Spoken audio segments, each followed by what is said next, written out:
Blessed evening po sa ating lahat mga kapatid. Naway na sa maayos pong kalalagayan po ang bawat isa. Good morning, good afternoon, and good evening po kung anong oras naman po mapanood itong ating 8 p.m. daily devotion. Praise God po dahil patuloy po ang mga gawain po natin ito sa lahat po ng mga platforms na available po. Tayo po ay gumagawa at tumutugon sa kalooban po ng Lord sa ating mga buhay. Ako po pala si Brother Christopher from Seal of Navotas, nataasan po to share His word tonight na tayo nga po ay nasa month of February, and ito ay month of love. Ang ating pong tema is what is love. But ngayon pong third week ng ating February, month of February, may topic pa po doon or subtopic na ang focus is understanding our love for God.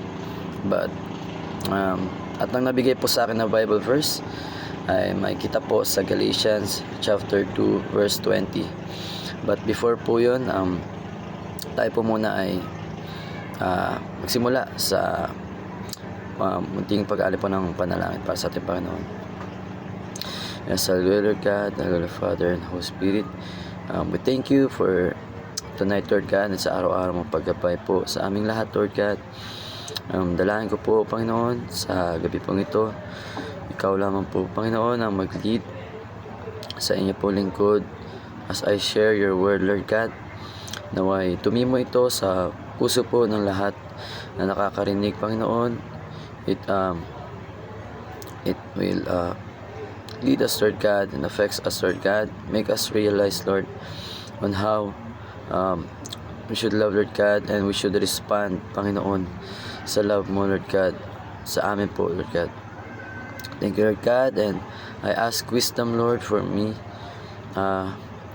as I share your word, Panginoon, and sa lahat din po ng mga makikinig ito at tatanggap, Lord God, maging pagpapala po ito sa aming lahat. Ikaw lamang po makita, Lord God, ang Spirit mo, Lord God, and ang love mo, Lord God, ang maranasan namin, Lord God, sa mga oras pong ito at sa bawat sandali po ng aming buhay, Lord. I pray din po, Panginoon, na may this message, Lord God, and your love, Lord God, heal us, Lord. Heal the sickness na mayroon kami, Panginoon, kung saan man pong aspects po ito ng aming buhay, Lord God, and provide, Lord, the needs of our very moment, Lord God, kung ano man po mga needs, Lord, ng iyong mga lingkod, Lord. Kami po tulungan namin, Lord God. We believe that you are our Jehovah Jireh, Lord, and our Jehovah Rapha, Lord. Heal those relatives and families, Lord God, and yung mga colleagues po namin, Lord, who are having a hard time, Panginoon, ngayon, Lord God, and having sick, Lord. Yun lang po, Lord God. Naway mapapurihan ka at mapaparangalan, Lord, sa ibabahagi po naming salita mo rin po, Panginoon, para po sa aming lahat. Ito lamang po, Lord, tumimo po naway ito sa aming mga puso, and make us act again, Lord God, and respond about according to our love to you, Panginoon. This all we pray lamang, Lord God, naway mag-glorify ka, Lord God, sa iyo po ang mataas na papuri at pagsamba, Panginoon. Huwag po nawa kami makita, kundi kayo at kayo lamang po, Lord God, and yung love mo po, Panginoon, sa amin. This all we pray in the mighty name of Son Jesus. Amen. Amen.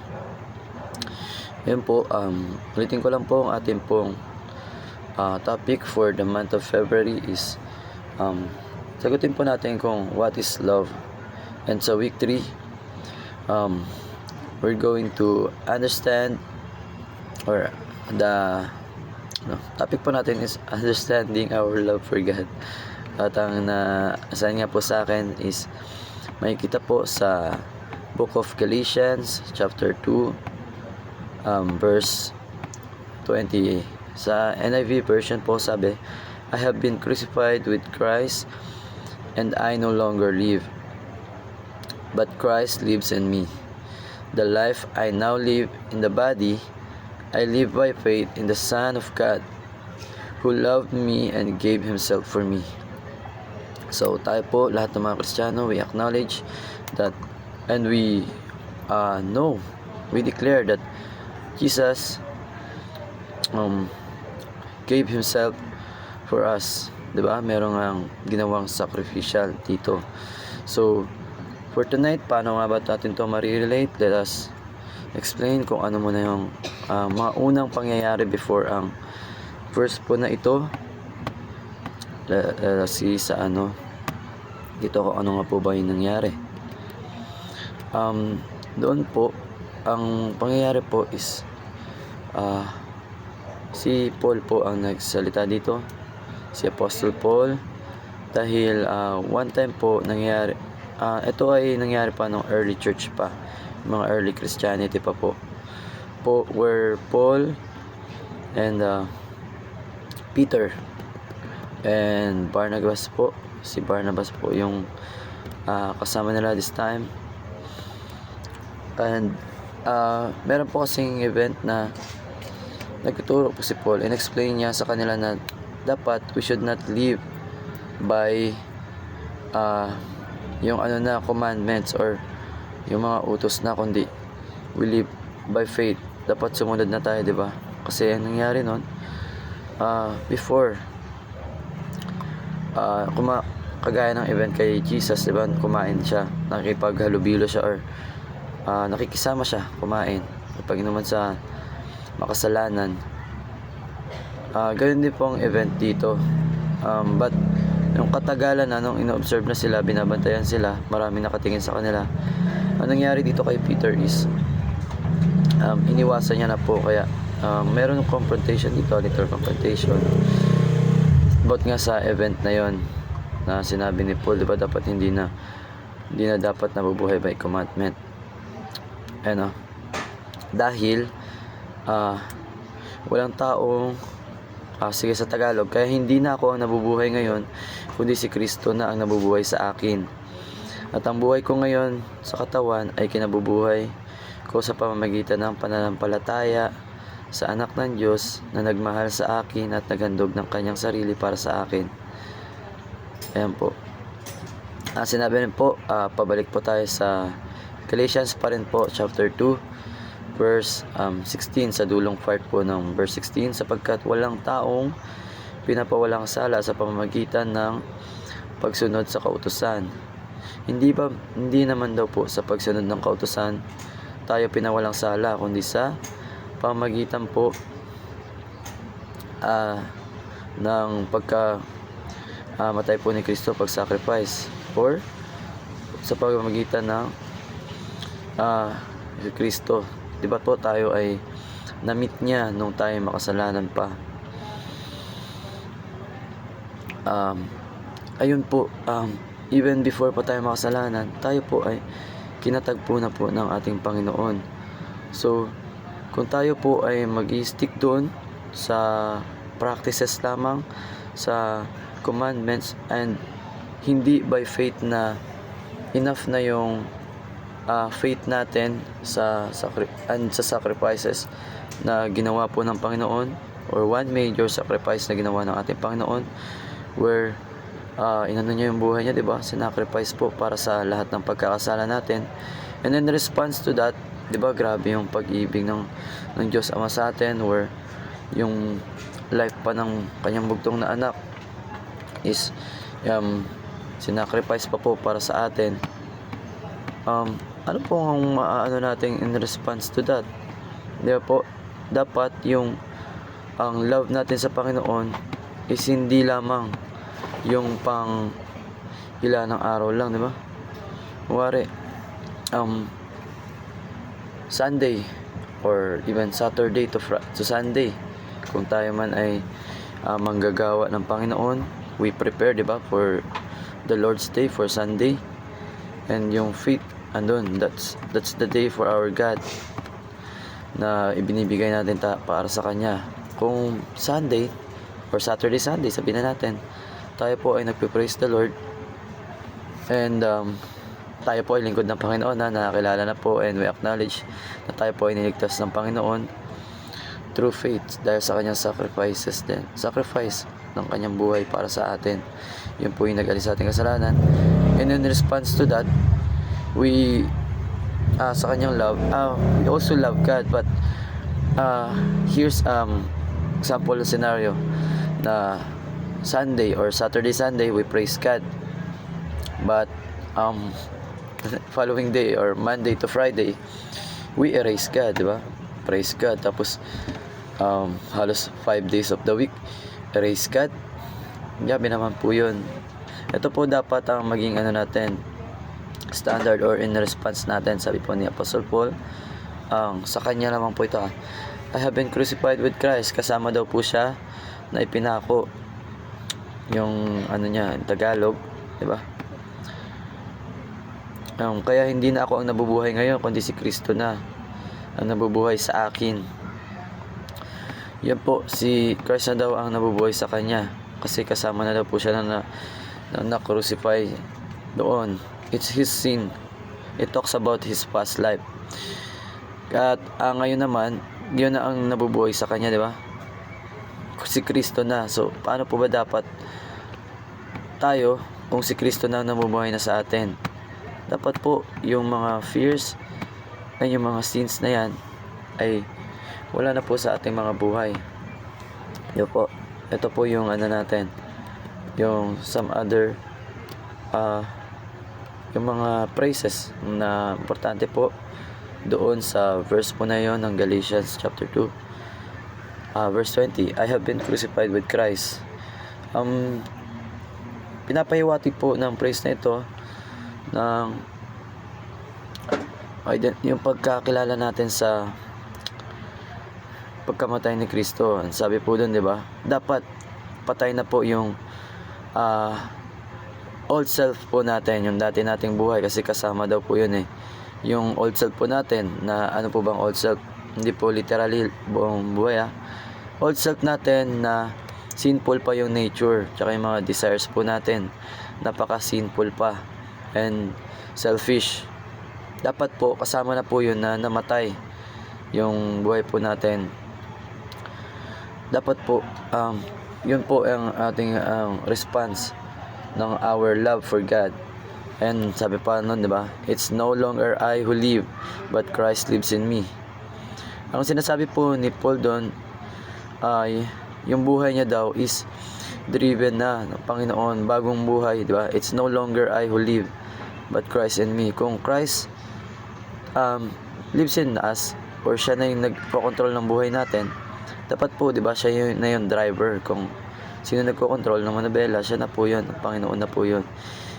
Yung identity niya, yung actions niya, yung mind niya, yun po dapat ang nagagawa natin. Dapat influence na po yung buhay natin ngayon on how Jesus or Christ acts, on how Jesus Christ decide, di ba? Dapat yun na po tayo, yung identity natin, yung actions po natin, yung looks, the way we talk, dapat po it's Jesus na nakita po sa atin. Wala na po yung old self natin, kasama na nga po na nanalibing. The life I now live in the flesh, I live by faith in the Son of God. Sinasabi po dito na nabubuhay pa rin po natin tayo sa katawan po natin, 'di ba? Sa buhay po sa tao. Pero dapat na iba na po yung way ng pamumuhay natin. Though tayo ay namumuhay as a tao habang tayo ay nandito sa mundo, pero dapat yung mode of living natin ay nag-iba talaga, 'di ba? Guided na ng principle nung paano po nabuhay ang ating Panginoon. Kasi ganoon na nga tayo dapat mabuhay 'di ba? Christ will live in us. On how Jesus Christ lived dito sa mundo. Paano po ba siya nabuhay? Sinless po. Though it is impossible for man to not sin, but it is by the grace of God na tayo na po ay maaring matawag na mga pinabanal na, 'di ba? Mga santo pa nga, saints. Kasi tayo pinabanal na ng Panginoon. We believe na tayo pinabanal na ng Panginoon kasi we acknowledge yung sacrificial niya ng life doon sa cross ng Calvary, di ba? Even nung hindi pa niya tayo kilala, di ba? Grabe yung love ng Panginoon sa atin kung marirealize lang natin yung mga bagay na to, yung mga changes po sa buhay natin, na alam ko day by day tayo pong lahat ay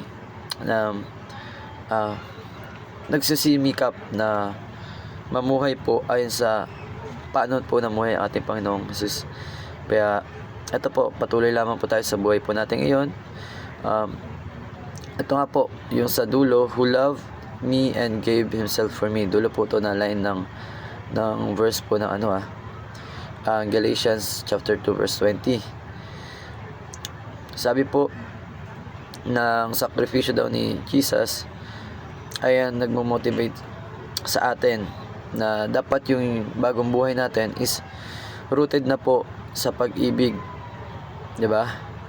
At sa sakripisyo ng Panginoon, kung how Jesus loved and sacrificed himself for us, ganun na rin po dapat tayo mamuhay sa kapwa natin. We should not live on our old self na ano pa, 'di ba? Naiinis pa sa kapwa natin, or worst, hindi tayo nagpapatawad. Ang turo po ng Panginoon sa atin is to love. And what kind of love po ang ginawa or express ng Panginoon sa atin?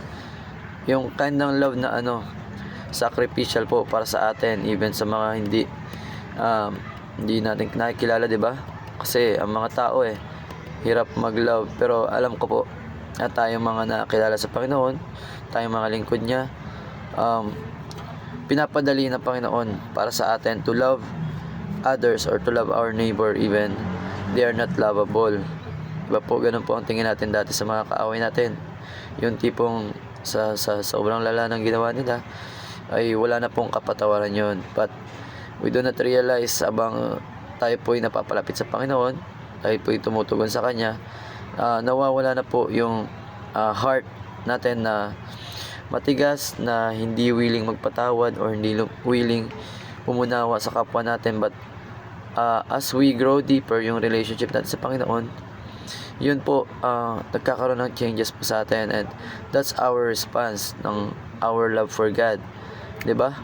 Dapat hindi na tayo pa ang nagte-take over ng ating mga buhay, kasi we know 100% kung tayo po ang nagmamanabela or nagmamontrol sa ating buhay, sa mga decisions po natin, for sure tayo ay nasa worst na situations. Kasi ano lang naman po ang mga natin pag-iisip natin, 'di ba? Limited, and may possible pa na magkamali, 'di ba?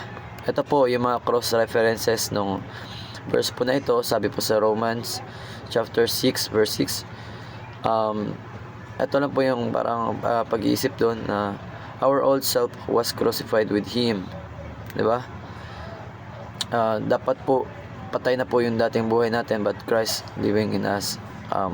Romans 6:6 po yun. Ito naman po sa Colossians 3:3, sabi, for you died and your life is now hidden with Christ in God. Kasama na po ng Panginoon, nasa Kanya na po yun, and siya na po dapat makita sa atin. Yung new identity na po ng buhay natin, which is si Christ na po yung nakikita nangunguna. Sabi rin po sa Galatians, ayun nga po, yun sa Galatians 2:20 again, na it is not me who lives, but it's Christ who lives in me, diba? I have been crucified with Christ, and I no longer live, but Christ lives in me. The life I now live in the body, I live by faith in Son of God who loved me and gave Himself for me.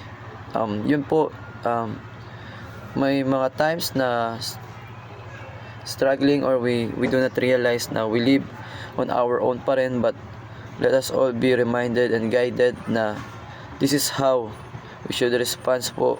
Inutusan na po tayo before, diba, na on how we should live.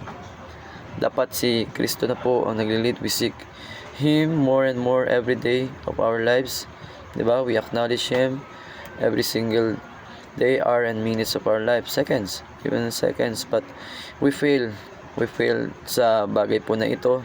Minsan nangunguna pa rin yung mga emotions po natin, yung mga past selves and lives po natin. But let this be a reminder and a reflection po sa ating lahat na dapat kasama na po nung pagkapako ni Kristo yung old self po natin doon, yung old self nga natin na sinful and full of ourselves pa. Yun, 'di ba? Yung even yung doubt about sa pa rin yun, sa sarili pa rin yun, kasalanan yun kasi you do not trust God. So yun po, dapat ang faith po natin ay nasa Panginoon lang, 'di ba?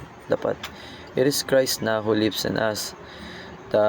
Kaya po nating gawin yung ginawa niya, 'di ba? Yung act niya, yung mind niya, and even yung love niya, which is a kind ng love na sacrificial. So sana po ma-adapt po natin yon, yung love po natin para sa Panginoon is sacrificial. I know po na hindi tayo maliligtas through our good deeds or sacrifices para sa Panginoon. Wala pong halaga yon kasi 'di ba sabi,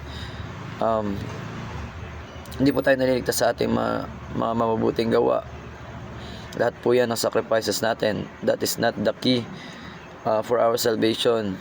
Sapagkat kung yan po ang maging basihan, 'di ba, mayayaman or pinakamababait, mabubuting tao, matulungin, sila lang po ang maliligtas. And then kung sila lang ang may recognition or yung may salvation, possibly na sila po ay magmalaki, 'di ba? Maging proud sila na nakuha ko ang salvation dahil deserving ako, dahil ako ay naging mabait. Puro ako na yun, 'di ba? Asa na yung Panginoon doon, 'di ba? Unlike yung reality nga na kay Lord nagmula dahil sa sakripisyo niya and sa love niya sa atin, and yung nag-response tayo doon sa love ng Panginoon, 'di ba? We accepted Him as our Lord and Savior. Yun po, inakamit po natin, we have repented, 'di ba? Ganun po kasi dapat bukod sa we have faith, 'di ba? Na naniwala tayo at nanampalataya na siya ay Diyos at nagsakripisyo ng kanyang buhay para po sa ating mga kasalanan. Dapat po tayo ay may response po doon, which is malaking importante din, we turn away from our sins, diba? And we do not let it happen again, or hindi natin hayaang magawa pa po natin ulit iyon. So yun po, po natin again ay understanding our love for God. So naunawaan po natin na in our response po sa love ng Panginoon, it should not be us who lives in ourselves na, kasi binili na nga po tayo ng Panginoon, 'di ba? Ang ating puso, ating buhay, ating buhay and spirit ay binili na po ng Panginoon sa napakalaking halaga. Yung life po ng bugtong niyang anak na si Jesus. So dapat in our response, at wala pong negative dito or pangit sa na tayo makukuha or matatanggap sa response po natin ito, which is faith or trusting God to control our lives. Mas mabuti po yun kasi yung tayo po araw-araw, yun ba, tayo nagde-decide sa sarili natin. Napakahirap po nun, tayo magpo-provide para sa sarili natin. Yung mga ganong klaseng mindset pa, may mga ganyan pa pong tao nag-aalala about their lives. Hindi na nila na-acknowledge yung kayang gawin ng Panginoon sa kanila sa buhay nila, di ba? Araw-araw tayo, kakaroon pa rin ng mga doubts and fears, but we realized the following day na nakasurvive ako. That's because of the grace of God. 'Di ba? Hindi naman tayo dahil ginawa natin yung best natin or tayo lang sa bagay na yon. It's God who helped us po sa lahat po ng mga bagay na yon. Magandang na-acknowledge natin, maging thankful and grateful po tayo sa ginagawa po ng Panginoon sa ating mga buhay. Sapagkat by that, by being grateful, we tend to respond, 'di ba? Yung mga positive things. Kung tayo nga po may natatanggap from someone, 'di ba? Yung tao lang tao or sa ating parents, kakilala, nagre-respond tayo ng good things. So, kung gano'n, ina-acknowledge natin yung mga big and small things na ito ay galing sa Panginoon, yung mga gandang bagay. Ito po maging accurate na response po natin, which is to even love Him more. Diba po? Na we should let Him control our lives, and siya na po ang manguna po dito. Dapat ngayon na kasama na po yung old self natin. Hindi na po tayo namumuhay, kasi kung tayo lang, lalo yung old self natin, it is full of ourselves po talaga. Andun yung mga doubts, and minsan naman we are prideful and boastful. Diba? Kung tayo ay good at something, minsan di na-accept natin yung glory na oo nga, nagawa ko yun dahil sa aking kabutihan, sa aking talent, mga ganun. But from the day that we have received and we acknowledge na it is God pala alone na gumawa ng mga bagay na yon, ito po nakakatuwa, at na tayo po ay nagre-response po doon sa mga bagay na yun. So ngayon po tayo po ay dumako sa ating closing prayer. Yun lamang po. Again, dapat po natin maunawaan yung ano ang definition ng love. I believe napakaraming ng love talaga definition po para sa mga tao, even for us Christian, or kahit para kanino, kahit anong individual, diba? For them, yung love is ganito, sacrificial. Ang dami nga sinasabing mga love language, but ito po, one thing na sinabi po, pinapaunawa sa atin na ito po ang understanding ng our love for God. Sabi po sa Galatians chapter 2:20, again, Tagalog naman, ako'y napako sa krus na kasama si Kristo. At hindi na ako ang nabubuhay, kundi si Kristo ang nabubuhay sa akin. At ang buhay na ikinabubuhay ko ngayon sa laman ay ikinabubuhay ko sa pananampalataya. Through faith na po tayo nabubuhay sa araw-araw. At ang pananampalataya na ito ay sa anak po ng Diyos, na sa akin ay umiibig at ibinigay ang kanyang sarili para sa akin. So yun lang po, through faith po dapat tayo na nabubuhay sa bawat araw po ng ating buhay. Through faith po. Kasi wala naman pong imposible, di ba? Faith can move mountains, and even a mustard seed lang po, di ba? Ay malaki, napakalaki po ng magagawa. So magandang reminder po ito para sa ating lahat na we should live and love God with faith, di ba?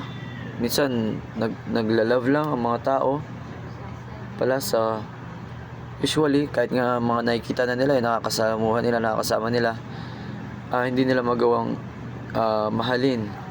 What more pa kaya, di ba? Nakakatakot. What more yung Diyos, di ba? Sa mindset ng ibang tao, hindi nag-i-exist ang Diyos. Hindi pa nila nakita. Hindi pa nila naranasan. So, how can they love God kung hindi nga nila iniibig yung mga kapwa nila na nandyan lang sa paligid nila, no? Kasi nga, ang character ng tao, good and bad. So, siguro may nakita silang bad sa tao na yun. Kaya, it's hard for them to love yung mga tao po na yun. So, tayo po, iparanas po natin, tayo mga Kristiyano, iparanas po natin ang love ng God, si Lord sa kapwa po natin. Let us, utilize ourselves or use ourselves as a vein or daluyan po ng kanyang love and pagpapala po para sa ibang mga tao po. For them to acknowledge love through us, 'di ba? Naging instrument pa tayo, 'di ba? Na nagawa natin, nasunod natin yung kalooban ng Lord sa ating mga buhay. On how, yung simpleng lang, yung pagtulong sa kapwa o pagbabahagi po ng salita ng Panginoon that could plant the seed, 'di ba? Yan po inakapag-plant ng seed of faith po para sa ating kapwa. Tayo lang po magtatanim, and we should believe or have faith na ang Lord po ang magpapatubo noon every time na we plant seed or goodness sa ating mga kapwa. Yun lang po, tayo po dumako na po sa panalangin. Lord God, we thank you for tonight, Lord, sa patuloy mo pong paggabay, pagsama at pagpapala po sa bawat isa sa amin. Patawarin mo po kami, Panginoon, on our mga trespasses, Lord God, for ourselves, sa aming mga kapwa, and more sa inyo, Panginoon.